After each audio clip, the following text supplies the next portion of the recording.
This is Dr. Ron's Words of Wisdom, words on leadership, goal setting, productivity, and a whole lot more. I trust today that this will be like a vitamin or a supplement for your heart and mind. And wherever you receive podcasts from, would you please subscribe to Dr. Ron's Words of Wisdom, leave a rating and a brief written review, and more importantly, subscribe and pass the word on to your friends. Today I want to talk about the influence that a leader has, or a leader's influence. All of our lives, we have been influencing people, but folks have been influencing us. Some of our earliest influencers were our parents and grandparents and relatives who nurtured us and loved us and poured into our lives. Then we started school, and there were teachers along the way who, in a major way, impacted our lives, and their influence is still with us today. For me, there were pastors, there were friends that I have, and all of them have colored and shaped my life. And even to this point, many of them have gone on. Some of them, by distance, I'm separated from and have kind of lost contact with some of these friends. But I carry around with me some of their influence. There's nothing you have in life more important than your influence. And I want to talk about a few things that go into making you and I an influential leader. The first thing that I want to mention is the word credibility. What I'm about to say I really got from the book Speed of Trust by Stephen Covey, when he talks about 4 things that go in to determining whether you're a credible person. In the day and age we live in, it's not enough for you to tell me that you're credible. It's not enough for me to tell you I'm believable, I'm a credible person. There are really, according to Stephen Covey, 4 things that go into it that will cause people to believe that you are a credible individual. The first one is integrity. We could have that as its whole list. You can't have any influence over anyone if you're not a person that keeps your word, if you're dishonest, if you're not a woman or man of high moral values and integrity. And so it will be determined how credible someone thinks you are. Much of it will be based upon the fact that they believe you have integrity. Maybe we could melt it all down and say they believe that you're an honest, forthright person. But in these 4 things that have to be in place, according to Covey, for someone to believe that you are a person with credibility, the other was intent. What are your intentions? Now, there are times that you can have pure and wonderful intentions, and it just doesn't work out the way that you thought it was going to. So, we need more than good intentions, but your intent is very important in coming down to the fact if people consider you to be a credible individual. Were you intending to do well? Were your intentions noble? Were you trying to accomplish a worthwhile goal? Now we're getting into areas that at times can make people just a tad bit uncomfortable. He says not only is integrity and your intentions a major portion of whether somebody's going to view you as a credible individual or not, but he also goes on to say that what are your capabilities? Are you actually capable of doing the things that you're talking about? Now, most capabilities you can learn. We certainly have capacity for some areas more so than we do others, but most of the skills that you need to develop to be a leader with influence in the area of capabilities are things that you can learn, skills that you can acquire. But if you're telling people that you are a guru on dieting and you weigh 400 pounds, people aren't going to think you're a capable witness. If you could see me and I told you that I'm going to dance in the ballet next year, I can study and learn and practice and take lessons. I probably do not have that capability. So people will think you are a credible person if you really have the capability to do the things that you say, in fact, you're going to do. And the fourth one is results. This one, people seem to skip right over and think, well, I intended well, I seem to have a reasonable amount of capabilities, I'm a truth teller. But people don't just hire you for what you know or for what you think, but they're looking for someone who is going to bring results. And results will come in the area of your field and your giftings. If this is what you say you are and who you are and what you're doing, then there should be some results that come from your effort. You can't go through life only with good intentions. There comes a time when your intentions and capability have to lead to results. I know we live in a bottom line world, a results-oriented world, but many people try to let themselves off the hook. People are looking for results, and its results is one of those 4 items, along with integrity, your intent, your intentions, your capability, but have you delivered results? And it is credibility which must be in place if you're going to be a leader of influence. The second thing that I would say you'd have to have if you're going to be a person of influence is you have to have passion.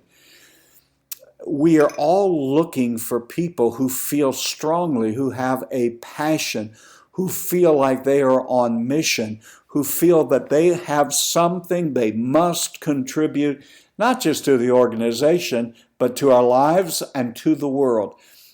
Don't underestimate the need for passion. Everything, I mean everything in life goes better if you feel passionately about it, if you're a believer in it, if you feel strongly about it.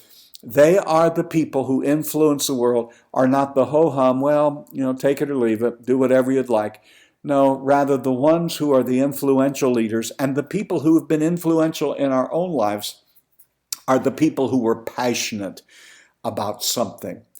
The third thing that would go into helping you and I to be a leader of influence is we make up our mind that we are going to help people succeed. We are going to help people. We're going to help people reach their dreams. We're going to help people achieve their goals. You either are going to be a helper of people or you're not. Someone said some time ago, you can't influence and antagonize people at the same time. You can do one or the other. Some that I have met seem to have almost a spiritual gift of antagonism. You weren't put there where you are, my friend, just to go through life antagonizing everyone. Now, I understand there will be people who don't like decisions that you've made. There will be people who don't appreciate your leadership. That happens to everyone. But make up your mind, if you're going to be a leader of influence, help someone. It's more blessed to give than to receive. Pour your life into someone else. You will be more successful by making others successful. Find out their dreams, find out their goals, find out their aspirations, and if there's any way possible, you can come alongside and assist and help them. It'll not just be a blessing to them. It'll be a blessing to you, and you will be an influential leader because you help others succeed. The fourth one, to be a leader of influence, is much like number 3, but just a little variation of it, and that is believe in your people. It is amazing to me to be around leaders and sharing a meal with them and just listen to their conversation. It easily at times can devolve into a criticism of their employees, a criticism of volunteers, a criticism of staff. And I have to ask myself the question, when I'm sitting there smiling and listening to a person, I wonder what those folks think about this individual as a leader. I wonder what it's like to work for this individual. I wonder what it's like to hang around with that individual. You got to believe in your people. Don't bring people on that you can't believe in them. And if there's a time when there are difficulties and something goes awry, then call them in, have the conversation face to face with them. Don't talk about them behind their back to other people. First of all, it's unfair, it's not ethical, And secondly, if you're telling me how bad they are, I have no power whatsoever or ability to get those people to change. Talk to the people who you believe need to change.